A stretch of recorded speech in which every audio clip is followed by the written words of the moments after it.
Lakey should have sponsored, man, this trip. अब चाहिँ उता बेनीको लागि बस पार्क जान लाग्यो 600 रुपीस लाउँछ बेनी जानलाई पोखराबाट अनि 3 घण्टामा चाहिँ हजुरहरु पुग्नुहुन्छ भिखारी न हामी अहिले पोखराबाट ढाबामा खाजा खानलाई ठाउँको नाम literally it's dhaba Currently walking in Beni बजार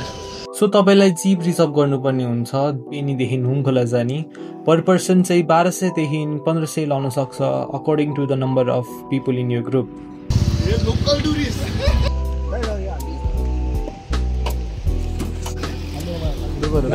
गाडीको व्यवस्था भयो अब जाने पालो नेक्स्ट स्टप हुङखोला त्यो हुँदैन के स्क्रिनबाट मात्रै हुन्छ बिर्सिस यहाँ अगाडि के रे पहिरो गएछ सो अलमोस्ट 3 घण्टाभित्र तपाईहरु हुङखोला पुग्नुहुन्छ जीपमा and I recommend not taking your own गाडी किनकि बाटो एकदम डेन्जरस एन्ड अफ रोड छ बाटोमा you will see many small hydros अनि कुरा के छ भने north ABC trek started due to this हाइड्रोको बाटो सो हामी अहिले हुङखोला आइपुग्यौं पानी चाहिँ एकदमै सफा देखिरहेछ भ्यूहरु पनि देखिन चाहिँ खतराई त्यो सिनेरिक देखिरहेछ देख्न चाहिँ पहिल्यै थाहा हुने कुरा के भन्दा फेरि चाहिँ हुङखोलामा चाहिँ एनटिसीको मात्रै टावर चल्छ अनि माथि माथि गएपछि त एनटिसीको पनि टावर चल्दैन अर्कोले टोयलेटको चप्पल यो मेरो घुम्ने चप्पल त्यो पनि टोयलेटको चप्पल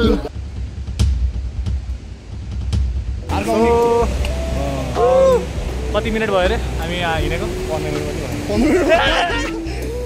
अलिकति स्पिड भन्न 15 घण्टा हिँडिसक्यौं एकदम थकाइ लागिरहेको छ वी क्यान डु इट यो ट्रेकमा चाहिँ तपाईहरुले धेरै झरनाहरु देख्नुहुन्छ अनि त्यो झरना र त्यो खोला कट्नको लागि धेरै काठको चाहिँ पुलहरु हुन्छ त्यो काठको पुलमा चाहिँ राम्रोसँग हिँड्ने चाहिँ मेरो एडभाइस छ तपाईलाई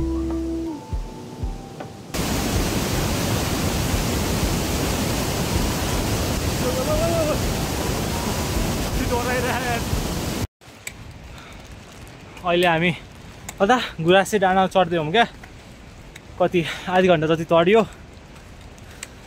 अब 10 मिनेटमा आइपुग्छ भने थियो के भर्खर एकजना दाइ जानु भएको थियो उकालो त भयो अरु भन्दा नि भराइ चाहिँ लास्टै सानो सानो हुने भयो के खुट्टा टेक्ने अलिकति गाह्रो हुने रहेछ दाइ यो कहिले बनेर भ्याउँछ यो कहिले बनेर भ्याउँछ 15 दिनमा भ्याउँछ त्यो अब जो कोही पनि आउँदै हुनुहुन्छ दसैँ याम तिहारमासम्म यो रेडी भइसकेको हुन्छ हैन त्यही भएर हजुरलाई यो एउटा स्टप पनि हुनेवाला छ यो ठाउँ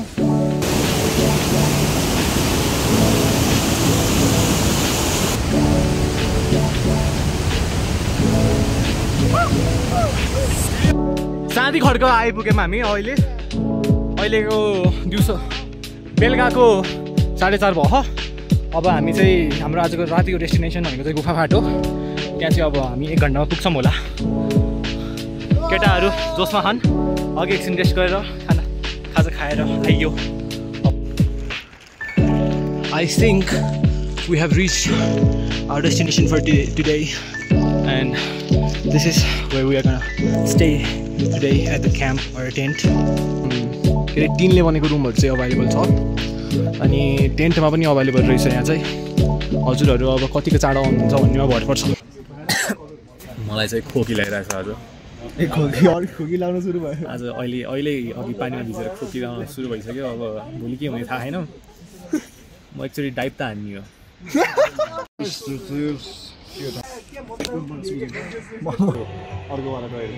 बिहानको 5:30 बजिरहेछ हामीलाई राति निन्द्रा लागेन जाडो होला भनेको जाडो भएन गर्मी भयो पसिना आयो कोही यो साला नाङ्गे सुत्यो म चाहिँ ज्याकेट लगाएर सुतेँ तर निन्द्रा लागेन यो मुलाले खराटा हानेर मैले पनि सुनिरहेको थिएँ यार यसको खराटा भिनाजले हान्छ याद भएन म यता यस्तो गरेर फर्किन्छु यता ठिकै त म गएर घुवा गरिरहेको छु उता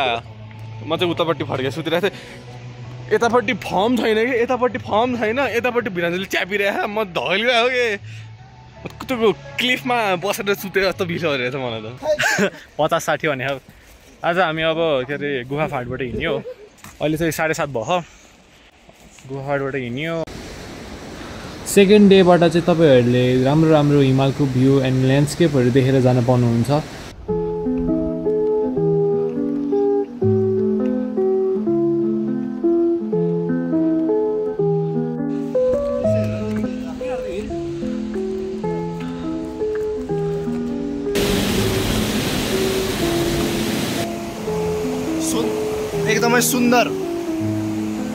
एकदमै सुन्दर ठाउँमा आइपुगेका छौँ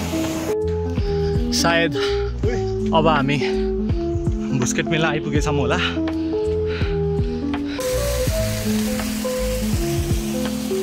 भुस्केट मेलाबाट चाहिँ तपाईँहरूको ट्रेकको मेन डेस्टिनेसनको भ्यू पोइन्टहरू खुल्नेछ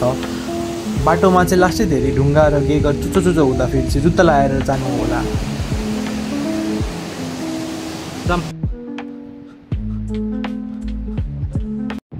अब केवल पञ्चकुण्ड लेक आउन सायद 10-15 मिनट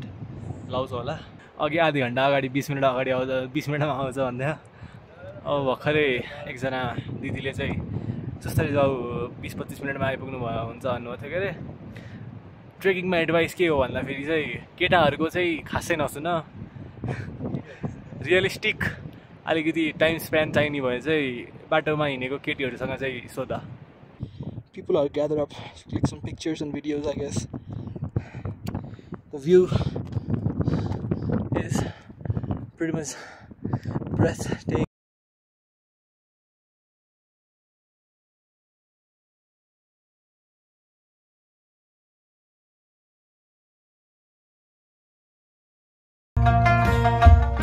So basically, हमने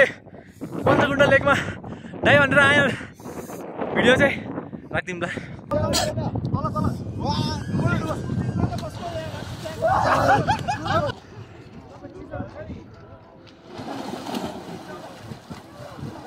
मेरो ब्रेन फिस भइरह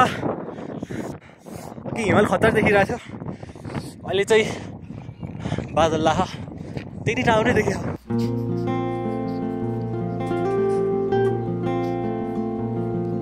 अघि टाइम भनेर टाउको दुखिरहेको I think अब चाहिँ औषधि खाने सङ्केत दिए जस्तो लाग्यो किनकि लास्टै दुखिरहेको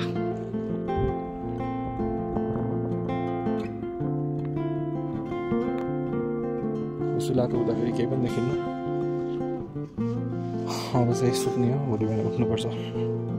माथि टपमा जानु लागि well it's 5:40 in the morning हिमालहरू राम्रोसँग खुल्न त खुलेको छ तर कुनै चाहिँ खुलेको छैन भनौँ न like it's really good it has really opened up and उज्यालो भइसकेको छ अब चाहिँ हामी माथि क्याम्पमा जाने भ्यू पोइन्ट यहाँ अनि so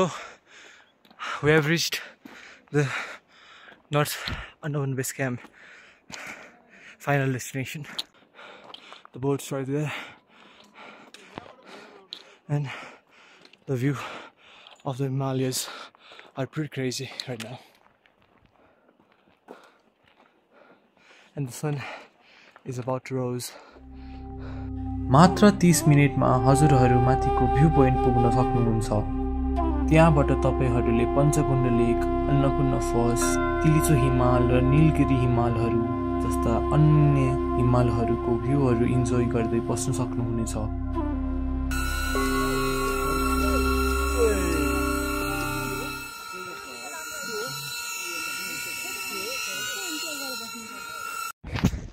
returning from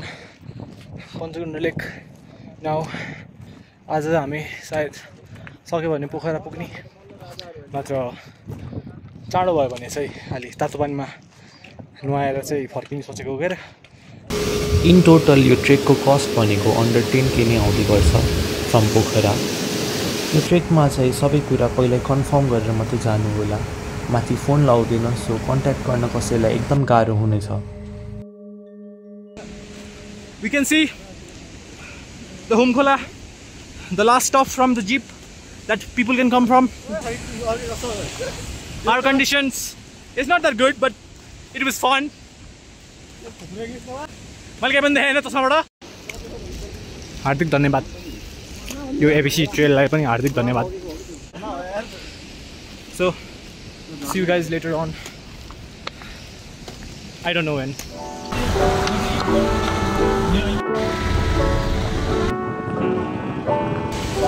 At Hot Spring Resort.